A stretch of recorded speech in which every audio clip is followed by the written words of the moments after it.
Good morning, and welcome to this, our next session in exploring LDS history as we look at the history and the founding of the LDS Church together. I appreciate you being here, and want to say, as always, as we begin this morning, that my goal in this class, even though at times I am very critical of LDS doctrine or the LDS take on some of these facts in history that we are looking at, that my goal is never to be mean-spirited. My goal is not to be harsh. I hope I come across as very loving and respectful. But at the same time, we want to be honest on what history teaches us and what the facts actually are, because truth does matter. And so our goal is always to follow the encouragement of Scripture, where Colossians encourages us to let your speech always be gracious. And I do want to be gracious in everything that I say as we look at these things together. We've been looking over the past few weeks at Joseph Smith. The Book of Mormon was published in 1830, and we've been looking at kind of the internal consistency of the Book of Mormon in that book that was published. And we've talked about different issues with the Book of Mormon as a historical record. Is this a record of people who lived in America hundreds and thousands of years ago, or is this an account that Joseph Smith wrote in 1830 and made up in 1830? And so we've looked at various evidences internally, like the fact that Joseph Smith borrowed very heavily, and I think almost without a doubt, from other sources in his day, like Ethan Smith's view of the Hebrews. We talked about issues like the use of King James English in 1830. We talked last week about all of the inconsistencies and errors in the Book of Mormon, which is a problem if that was a book that was literally dictated by God himself. And so we've been looking at some of those kind of internal issues. But this one today, I think in particular, is a big problem for the Book of Mormon. And that is the Book of Mormon and how it relates to geography. Because the Book of Mormon tells a story of an ancient people, the Jaredites about 2000 BC up until about 600 BC, 500 BC.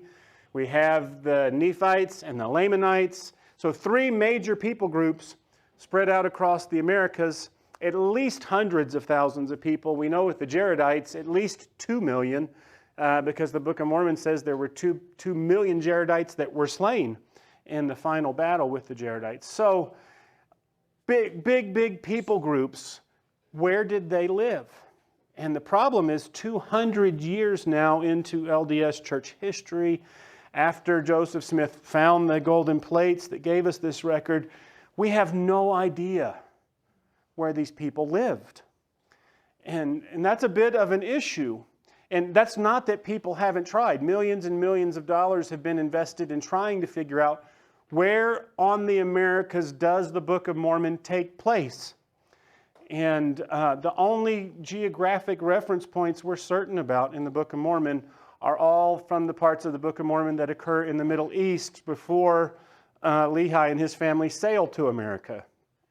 Everything that happens in America, which is 90% of the book, we can't put our finger on it on a map. But that's not to say, like I said, that people haven't tried and that Mormon scholars haven't tried.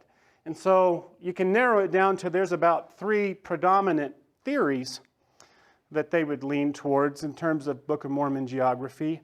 One is the hemispheric model that would say the Book of Mormon peoples covered basically all of the Western Hemisphere, North America and South America. And you can see on this map, the Nephite region would be the area that's in green. And that's what we know the most about, because that's the records we have. The Nephites were the ones who inscribed on the plates. We have the record of their civilization. We don't have any Lamanite plates, but we know they lived outside of where the Nephites lived. So the hinterlands on this map, that would be referring to the territory of the Lamanites. But it would be the view that this was a massive civilization that covered all of the Western Hemisphere. This would have been the view that most of the founders and the early leaders of the church held to. It certainly would have been the view that seems to have been held by Joseph Smith in his day. We have some interesting accounts. One is, as in 1834, Joseph Smith was going from where they were based then in Kirtland, Ohio, to winter quarters in Missouri. And so as he's traveling along, he wrote a letter back to his wife, Emma, that has survived. And this is what he wrote to her about his trip. He says, "The whole of our journey in the midst of so large a company of social and honest, sincere men, we've been wandering over the plains of the Nephites." So we're wandering over the very area where the Nephites used to live, recounting occasionally the history of the Book of Mormon, roaming over the mounds of that once beloved people of the Lord, picking up their skulls and their bones as proof of its divine authenticity. And so remains that they came across, he's like, oh, these are the remains of Nephites. And we have another account that I'll get to eventually in a few weeks. As he was traveling with the Mormon battalion, he came across some remains and actually had a revelation from God that these are the bones of this Nephite warrior. And he gave the name of the warrior and how he had died in battle and goes into all of this detail. And so he obviously believed that that area there between Ohio and Missouri was all at one point Nephite territory. But at the same time, in the 1840s, when he began to hear word of some of these ancient ruins that were being uncovered in Central America, he got really excited and said, oh, that's the Nephites. This is all Nephite stuff, and it's soon going to verify the Book of Mormon. So he had more of this hemispheric view that the people covered the whole continent. Most LDS scholars today aren't going to try to make that claim. There's two ways most scholars today go. Some would have what we would call a limited Mesoamerican model. And that is the idea that the Book of Mormon peoples didn't really cover that huge of an area. It was actually everything in the Book of Mormon happens in a very small, more limited geographical area that they would say is between, this is southern Mexico, Guatemala, Honduras, El Salvador, kind of that area in Central America. And the one big city they're trying to locate is Zarahemla. That's the biggest city in the Book of Mormon, kind of the capital of the Nephite Empire. And it's was probably by the first century, had a population of about 100,000 to 150,000, which is a big city for that time and that place. Very comparable, depending on who you read. Most estimates of the population of Jerusalem in the first century would be in the 100,000 people range. So comparable to ancient Jerusalem or ancient Athens. It was a big city for that time. So if we could just find the remains of that city, right, we could locate it. And so they would have Zarahemla down in this area, and then they kind of worked the geography out from there. But this idea that it was limited to a much smaller area. The other most prominent model that I've seen, oh, come on. Don't do this to me now.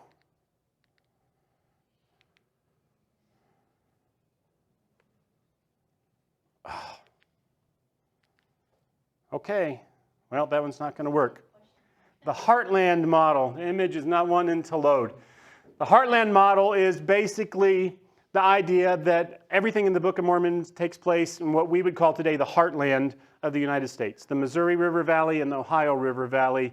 So basically between like Ohio and Missouri, and that Zarahemla was actually located in what would be Iowa today. And so the Nephite civilization was there in the heartland, and the Lamanites were outside of that, but basically that upper Midwest part of the United States. And they would limit it to there. Well, there's a big difference between Central America and Iowa and all of the Western Hemisphere. And so my question is, why is it so hard? If I want to go back and map, where did the ancient Egyptians live? That's not hard to do, because I can go back and there's ancient Egyptian ruins everywhere that are not just old, that are thousands of years older than anything that happened in the Book of Mormon. And if we want to go back and look at the ancient Egyptian capitals of the empire, we know exactly where they are. We can pinpoint them on a map because we still find evidences of them there today, all over the place, that would far predate anything even in the Book of Mormon. If I wanted to map ancient Greece, that's easy to do. You can do a map of ancient Greece and where all the cities were, and there's not a scholar in the world that would debate it. All right? We're not going, well, maybe ancient Greece was actually over here. We know exactly where ancient Greece was because we have all of this evidence of ancient Grecian civilization that survived even till today. The same would be true, oh, come on now. Sorry. I don't want to say bad words on video. Well, most of them we got to load. If we wanted to map ancient Israel, there's no debate on that. And we might not find all of the things we would like to find in archaeology, but we find enough. We can verify every place. There's nobody going, man, we're having a tough time mapping where King David and King Solomon's empire was. We think it was over here in Turkey, or maybe it was in northern Africa, or maybe it was up here in Europe. We're just really not certain. We're trying to, every map of Israel is going to look like that, right?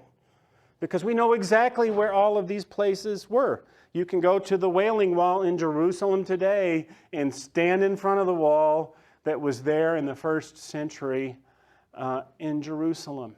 Wayne's going to go on a dig in Israel in a few weeks. He was just telling me about, he's been before, where he can go and dig, and he uncovered pottery from the 1st century and Roman coins from the 1st century. How cool would that be, by the way? Just to go and you're literally digging stuff up, every dig that dates back to the 1st century. And we can know that top corner, even ancient cities like Jericho, we know where they were because there's evidence that has been left behind. So it's interesting to me then that the official position of the LDS Church on Book of Mormon geography is that we don't have a position.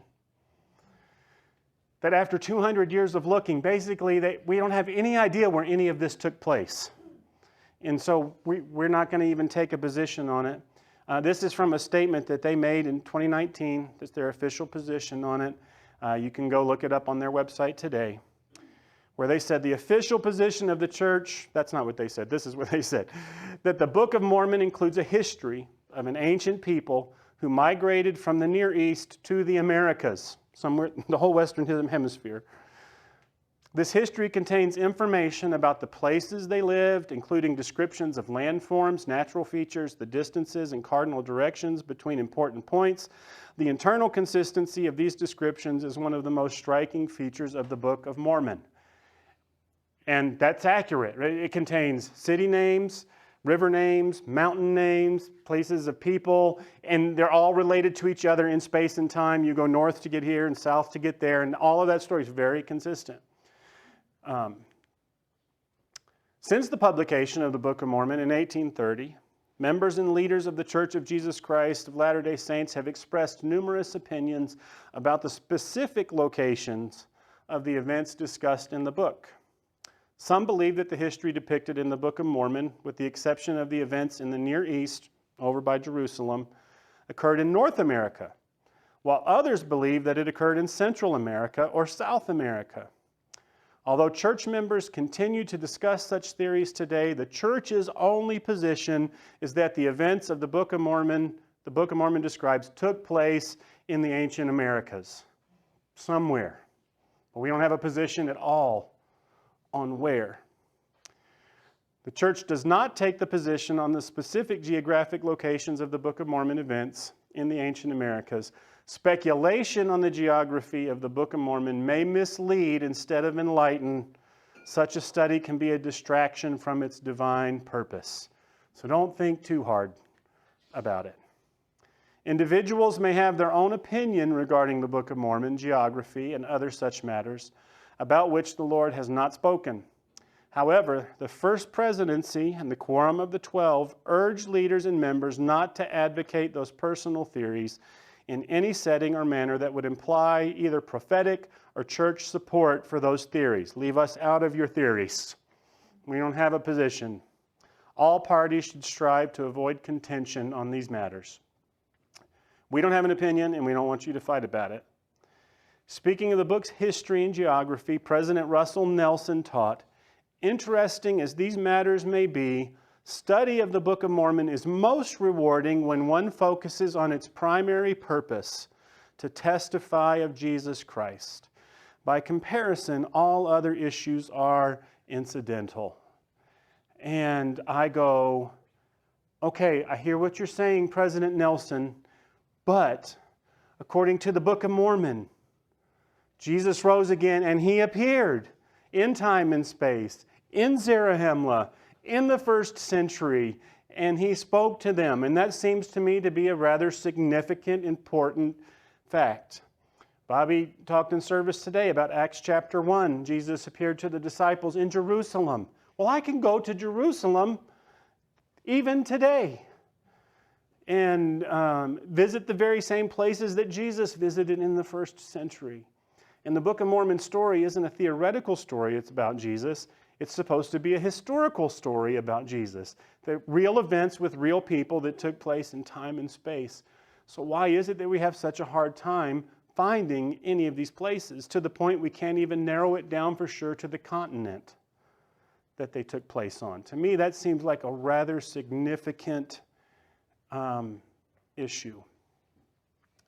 So anything you see in LDS materials today is here's a map from a study guide for seminary students of Book of Mormon geography, where they take all the places and cities and everything mentioned in the Book of Mormon and they put it on just some vague nebulous map of, this is not even a map of a real place, right? This is just a map of how all the places relate to each other in the Book of Mormon. And then the note says, this just shows the possible relationships of sites in the Book of Mormon based on internal evidence. If you put all the things it says and how they relate to each other. But no effort should be made to identify points on this map with any existing geographical location. Which makes me kind of go, why on earth is it so hard? Right? Why is it so hard? The Book of Mormon mentions 550, at least 550 distinct geographical markers, like cities, rivers, mountains, streams, things like that. You should be able to put all of that together and at least narrow down the region that all of this took place in, right? There are places like we are not certain of the biblical location of Mount Sinai and which mountain was actually Mount Sinai. We don't know. But one thing we do know for sure, we know it at least took place in this area, right? This region. So I kind of go, at the very least, we should at least be able to put all this together and match things up and go, okay, it happened somewhere around here. And with the Book of Mormon, we can't even do that with any confidence. And even internally among themselves. Maybe it was in America, maybe it was in the heartland, maybe it was in Central America, maybe it was the whole continent. We can't even narrow it down to the continent. And to me, that seems like a really huge issue if you're approaching the Book of Mormon from a historical perspective. So geography is a big issue. Not only geography, but archaeology is a big issue. Obviously, these two tie together, right? Because if you could find Zarahemla, you could go from there and maybe narrow down the rest and figure it all out. If you could find one anchor point for any place in the Book of Mormon, you could start sorting out the geography. So these things are closely tied together. So we're going to look at archaeology from a couple different perspectives. One problem from an archaeological perspective is there are a lot of anachronisms in the Book of Mormon. And an anachronism is when in a document there are customs or events or objects found that didn't really exist in that time or in that place. So if I wrote a story about the 1600s, this was happening in Milan, Italy in 1600, so-and-so went out and got in his Volvo and he drove off, right? The Volvo would be an anachronism, right? Volvos didn't exist in 16th century Milan or whatever city I just said. So we find a lot of those in the Book of Mormon. For instance, horses. Horses are mentioned at least five times in the Book of Mormon, like we see here in Enos 121. The problem is, and when the Nephites arrived in the Americas, they found that horses were already here, and they were able to domesticate them, and God provided for them when horses were here waiting for them. Problem is, horses weren't introduced into the Americas. In the Caribbean, they were introduced by Columbus in 1493. They weren't introduced into North America and the continent until Cortez came in 1519. And that's a pretty well established fact. And so some LDS scholars today suggest that the word horse in the Book of Mormon must refer to something other than horses, animals like tapirs. And you'll notice this, I don't want to draw it out every time, but you'll notice this kind of same apologist explanation. Horse doesn't really mean horse, it means tapirs or some other kind of animal. Again, if that's the argument you're going to make, I'll go back to our class last week. And if God gave the translation word for word, now you're putting the blame on God for not being a very good scribe, because he told Joseph Smith to put the word horse when it didn't really mean horse. It meant something else. And so that holds true for all of these. Cattle and cows are also mentioned multiple times in the Book of Mormon, including domesticated cattle. Problem is, again, there's no evidence in that cattle ever existed in the Americas until Europeans brought them over. Again, LDS apologists will say that cattle doesn't mean cattle, it means mountain goats or llamas or some ancestor of the American bison. Problem with trying to think, I mean, same family, right? But there's no evidence bison were ever domesticated by any ancient people. And so that doesn't line up so good. We could talk about sheep the same way. Sheep are actually mentioned as being domesticated and used by the Jaredites 2300 BC. So sheep had been in the Americas for thousands and thousands of years in the Book of Mormon, and yet we know that domesticated sheep weren't brought over until Columbus brought them in 1493. And again, the issue, if you try to say sheep actually means bighorn sheep, some of those species have never been domesticated by man, and so you run into issues there. You could talk about wheat and barley that's cultivated and grown in the Book of Mormon. I'll give some leeway on this one. We know what we would call barley and wheat didn't exist in the Americas until Europeans brought them over. Some would say, LDS apologists would say barley might be this Latin word for this crop that's kind of a wild kind of grain that grows in the Americas. And ancient Indians in America did cultivate that and use that. So okay, I'll give you that one. But there certainly wasn't any modern wheat or barley in America at the time. Chariots is a big one, because the Book of Mormon makes several mentions of chariots, and there's no known existence of any American people, North America, South America, Central America, that ever used any kind of wheeled transportation prior to European arrival. And which is amazing, because some cultures like the Mayans, they built extensive road systems, but you know, a lot of their culture is in very mountainous places. They built great roads, but they're very thin and very narrow, and they're not roads that were made, you know, you couldn't drive a chariot on them. And that's part of the reason they probably never developed wheeled technology, is just the terrain that they lived in. But whatever the case, they never had any kind of wheeled technology, and yet the Book of Mormon mentions it several times. This argument, I think, really makes God look bad. If chariot means litter vehicle, you know, like you can sometimes see in, you know, old Roman movies or whatever, where the king's carried around on a litter, and so it's talking about vehicles that they carry people on. Well, that is a very not clear translation of what you're talking about, God. If your translation was to use the word chariot when you meant litter, those aren't even remotely similar things. We could talk about scimitars. I'm not sure, is that the right way you say that word? I think. Ancient swords that are mentioned 8 times in the Book of Mormon. Book of Mormon spells it with the C, and modern spellings would have it with the SC. Problem with this one is ancient Hebrews had no word for scimitar, and this is supposed to be an ancient Hebrew people writing. In fact, nobody in the face of the planet ever used the word scimitar until about 450 AD. That word didn't even exist when the Book of Mormon was written. You could say, I suppose, that that's just the closest word that Joseph Smith knew to match the kind of swords these ancient Nephites and Lamanites were using. And I go, okay, fair enough. The problem then becomes, and the Book of Mormon talks about the use of iron and steel, and there's no evidence that those ancient peoples ever worked in iron and steel. We know they did sometimes work in softer metals like copper and things, and to some degree in iron, but they didn't know how to refine iron into steel, and they certainly never used it in making any kind of weapons. And so that's just another anachronism, that one problem kind of leads to another.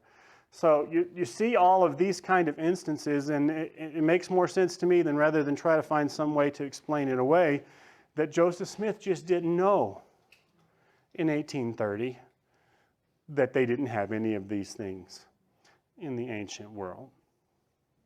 So those kind of anachronisms are an issue. So again, why is it so hard, and why won't my pictures load today? Our internet must be running slow. Why is it so hard? Just to find something. And the most, I think, damaging evidence is the lack of any archaeological evidence to support the Book of Mormon. And I don't use any hyperbolically. I use any literally. We don't have any, as in zero, evidence to support the Book of Mormon archaeologically. Several historians, archaeologists, and various groups have commented on this fact. Here's what one anthropologist said: the bare facts of the matter are that nothing, absolutely nothing, and he's not being hyperbolic either, nothing has ever shown up in any New World excavation which would suggest to a dispassionate observer, somebody from the outside looking in, that the Book of Mormon, as claimed by Joseph Smith, is a historical document relating to the history of the early migrants to our hemisphere. And when did he say that? When did Michael Coe say that? I want to say that was in the 70s, I believe. At the very bottom of your comment, it says 75. That's the page. Oh, okay. I apologize, guys. Here's another. The curator of archaeology in the Ohio Historical Society said there's no archaeological evidence for Old World culture in the Americas where the Book of Mormon makes specific claims around that. It's found wanting. The Smithsonian made this official statement, I believe in the 80s, early 90s, when they were written to and specifically asked their opinion on Book of Mormon archaeology and geography. They said Smithsonian archaeologists see no direct connection between the archaeology of the New World and the subject matter of the book, or of the Book of Mormon. Here's D.F. Green, who's an LDS scholar and historian. After doing a lot of research and work on this himself, he said this: the first myth we need to eliminate is that Book of Mormon archaeology exists. No Book of Mormon location is known with reference to modern topography. There's no Book of Mormon location that you can point to on a map. It would seem then that a concentration on geography should be the first order of business, right? We can't do archaeology until we figure out the geography, right? We got to know find a right spot on the map to start digging. But years of such an approach has left us empty-handed.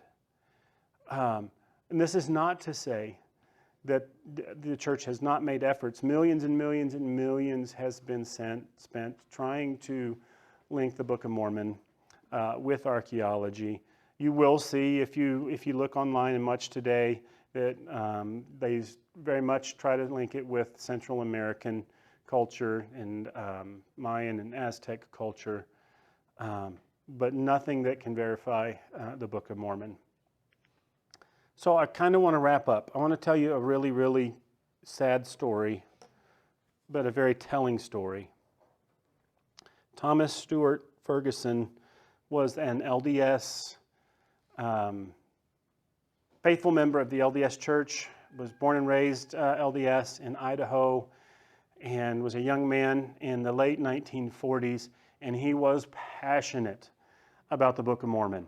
And he himself said, I think I had a much stronger testimony than the average church member. So he was passionate in his belief, and he was passionate in his desire to prove the Book of Mormon true. And he kind of made it his personal mission in life to specifically prove the Book of Mormon archaeologically true. He spent 30 years of his life on this goal. He founded an organization that still exists today called the New World Archaeology Foundation at BYU, specifically for the purpose of unearthing archaeological evidence supporting the Book of Mormon. He was great at recruiting. He recruited some of the best Central American archaeologists to work for this foundation, and made dozens of trips to Central America himself. But he's really the organizer of all of this because he was certain if we just dig in the right place, we're going to find it. I know we're going to find it. And what he was instrumental in doing, the New World Archaeological Foundation still exists today, and they have been invaluable in Central American archaeology. We've learned a ton about Central American culture, unearthed I don't know how many sites, dozens and dozens of sites that had never been discovered that they found in Central America, places that before him no European had ever been. And so they've done a ton of amazing work in archaeology there. They just haven't had any success linking any of it up with the Book of Mormon. He was granted by the church authorities in 1954 what would be today $2.7 million, enough to fund lavishly 5 years of work in the area at the time. And so as a young man going into this, he was confident, we're going to find it, we're going to find it, we're going to find it.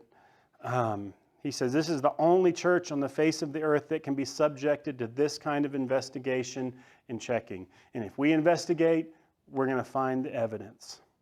One of his first trips to Central America, he wrote in 1948, we have discovered a very great city here in the heart of bountiful land, which is an area in the Book of Mormon. That's why we have a city called Bountiful here today. He said, we've located where the land of Bountiful was. We found it. We've explored 4 days, have found 8 pyramids and many lesser structures, and there are more at every turn. Hundreds and possibly several thousand people must have lived here anciently, and this site has never been explored before. He just knew when we excavate all of this, we're going to find evidence. He reported to the First Presidency in 1956, soon we will have vital news for the world concerning the Book of Mormon and the divine calling of Joseph Smith. I'm thrilled beyond measure at the wonderful Nephite sites we're finding, or that he thought he was finding. A couple years later, he reported to the First Presidency in 1958, one cannot fake over 3,000 years of history and have the fake hold water under the scrutiny given the Book of Mormon. The Book of Mormon is either fake or fact. I agree with him. If it's fake, the cities described in it are non-existent. Makes sense, right? We can't find them because they never existed. If fact, as we know it to be, the cities will be there. If the cities exist, and they do, they constitute tangible, physical, enduring, unimpeachable evidence that Joseph Smith was a true prophet of God and that Jesus Christ lives. So he's still confident 10 years into his mission. We're going to find it, we're going to find it, we're going to find it. In 1962, he published this book, One Fold and One Shepherd, where he cataloged all of his findings to that point, and he was still optimistic. The important thing now is to continue digging at an accelerated pace in order to find more inscriptions dating to the Book of Mormon times. Eventually, we should find decipherable inscriptions referring to some unique person, place, or event in the Book of Mormon. Powerful evidences sustaining the book are accumulating. And I agree with him here, right? If what he's uncovering is Book of Mormon culture, if he's uncovering Nephite culture, you know what? We just need to find one gold plate or brass plate inscribed in Reformed Egyptian hieroglyphics. One scrap of paper with Reformed Egyptian hieroglyphics would go a long way. One column with the name Lemuel on it, or Sam, or Nephi, or Benjamin, or some other Book of Mormon character, right, would go a long way. Any evidence of a Hebrew culture living in that time and place would go a long ways. And he goes, if we just keep digging, we're going to find something. So he was still hopeful, still optimistic at the time. By 1972, though, he was beginning to become much more cynical. He says, 10 years have passed. He had made a claim to this same friend in 1962. 10 years from now, we'll have found it, no doubt. 10 years from now, we'll have it. He says, 10 years have passed. I sincerely anticipated that Book of Mormon cities would be positively identified within 10 years, and time has proved me wrong in my anticipation. Still haven't been able to locate one Book of Mormon city or place. He said in 1975, with all of these great efforts, and Lord knows he tried, with all of these great efforts, it cannot be established factually that anyone from Joseph Smith to the present day has put his finger on a single point of terrain that was a Book of Mormon geographical place. Not one. And the hemisphere has pretty well been checked out by competent people. He goes on to say, we've dug thousands of holes all over the place. We have looked. I must agree with D. Green, who I quoted earlier, who has told us that to date there is no Book of Mormon geography. I, for one, would be happy if D. Green were wrong. Long about this same time, another piece of evidence popped up that we will talk about eventually. We haven't gotten to the Book of Abraham as we walk through the history timeline, but a lot of evidence came up about the Book of Abraham, and we'll get there, but it's probably the single most damning piece of evidence against Joseph Smith being a prophet. This came up, he did a ton of research on that as well, and kind of that and the lack of any archaeological evidence, it crushed him. It destroyed his faith, and he stopped believing, but he stayed in the church. And kind of interesting, he wrote a letter in 1976 where he said, you can't set Book of Mormon geography down anywhere because it's fictional. And it will never meet the requirements of the dirt archaeology. I should say what is in the ground will never conform to what is in the book. It's just not there. So he wrote to another friend where he said later, and I won't read this whole letter, but it's heartbreaking because he comes to the conclusion that a lot of former LDS church members do. And if you're watching this online or you have an LDS background in here today, I hope you can avoid this same mistake. He came to the conclusion, the Book of Mormon's a myth, it's all a myth. The Book of Mormon's not true, none of it's true. All religion is a myth, all faith is a myth. And so you toss the baby out with the bathwater. None of it's true, so I'm just going to stay in the church because one myth is as good as another, and all my family and everybody is here.